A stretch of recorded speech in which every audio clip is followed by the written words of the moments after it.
पवार कुटुंबीय पुन्हा येणार एकत्र असं वाटतंय, कारण थोड्याच वेळामध्ये बारामतीच्या विद्याप्रतिष्ठान इथं पवार कुटुंबाची बैठक सुरू झालेली आहे असं कळतंय। बैठकीला शरद पवार, पार्थ पवार, जय पवार, युगेंद्र पवार हे उपस्थित आहेत, रोहित पवारही उपस्थित आहेत असं कळतंय। सुनेत्राताई आलेल्या आहेत का याच्याविषयीची अजून स्पष्टता नाही, मात्र बैठक भेट काही वेळामध्ये सुरू होईल असं कळतंय आणि 1-2 तास चालेल असंही कळतंय। आता कौटुंबिक काही विषय आहेत ज्याच्याविषयी चर्चा होतीये का राजकीय घडामोडींविषयी माहिती दिली जाणार आहे हे सुद्धा काही वेळामध्ये स्पष्ट होईल।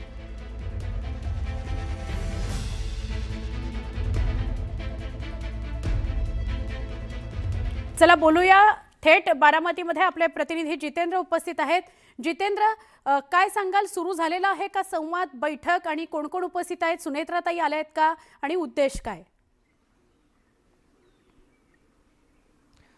सुवर्ण, आपण आपल्या प्रेक्षकांना सांगू, जी कुटुंब प्रमुखाची जी महत्त्वाची भूमिका असते की किती जरी दुःख आलं तरी आपण सर्वांना बरोबर घेऊन जाण्याची, आणि तेच पवारसाहेब करताना आपण बघतोय की विमान दुर्घटनेमध्ये जे दुर्दैवी घटना घडल्यानंतर अजितदादांचा मृत्यू झाला आणि आपण बघतोय की जी पवार कुटुंबामध्ये फूट पडली होती, एकत्र येणार का?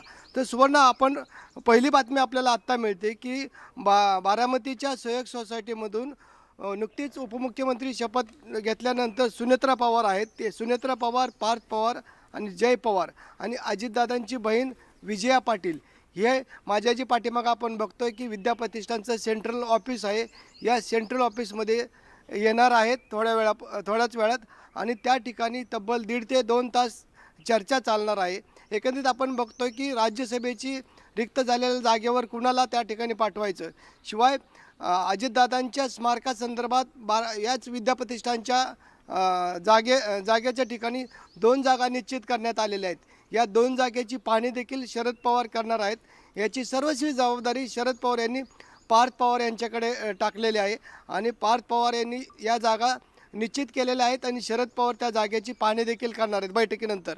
पहिली बातमी आपल्याला मिळते की आता सुनेत्रा पवार, पार्थ पवार आणि जय पवार एकत्र आल्यानंतर एकंदरीत राजकीय जी घडामोड काय घडते आणि कुठल्या म्हणजे कुठल्या संदर्भात या ठिकाणी बैठक होते हे देखील आपल्याला पाहावं लागणार आहे।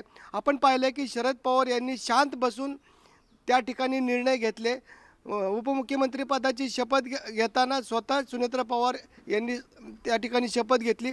शपथ घेताना आपण बघितले की अजितदादांचे ज्येष्ठ सुपुत्र आहेत पार्थ पवार हे देखील शपथविधीला नव्हते, आणि त्यानंतर जी राजकीय घडामोडी घडताना आपण पाहिल्या, राष्ट्रवादीमध्ये विलिनीकरण होणार का, नंतर सुनेत्रा पवार यांना राष्ट्रीय अध्यक्षपद दिलं जाणार का, आणि नंतर 30 आमदारांनी सह्याचं पत्र तयार करून आम्हाला राष्ट्रीय अध्यक्ष सुनेत्रा पवारच या पाहिजे, आणि नंतर आपण बघितलं की बीडच्या पालकमंत्रीपदी आणि पुण्याच्या पालकमंत्रीपदी सुनेत्रा पवार यांची वर्णी लागलेली आहे। आणि काल आपण पाहिले की सांत्वन भेटीसाठी शरद पवार स्वतः सहयोग या निवासस्थानी त्या ठिकाणी गेले, अजितदादांच्या प्रतिमेचे त्यांनी दर्शन घेतलं आणि साधारणतः 1.5 तास त्यांनी आलेल्या बारामतीच्या नागरिक असतील, कार्यकर्ते असतील, या सांत्वन पण भेटी घेतल्या, आणि नंतर 1 तास या पवार कुटुंबियामध्ये तब्बल चर्चा, बंद खोलीमध्ये चर्चा देखील झाल्या।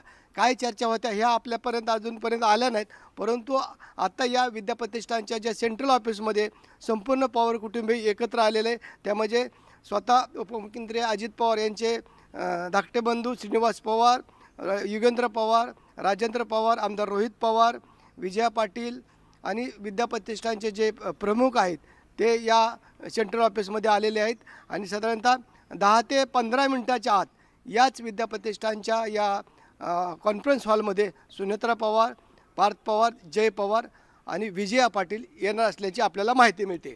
सुवर्णा, नक्की धन्यवाद माहिती दिल्याबद्दल।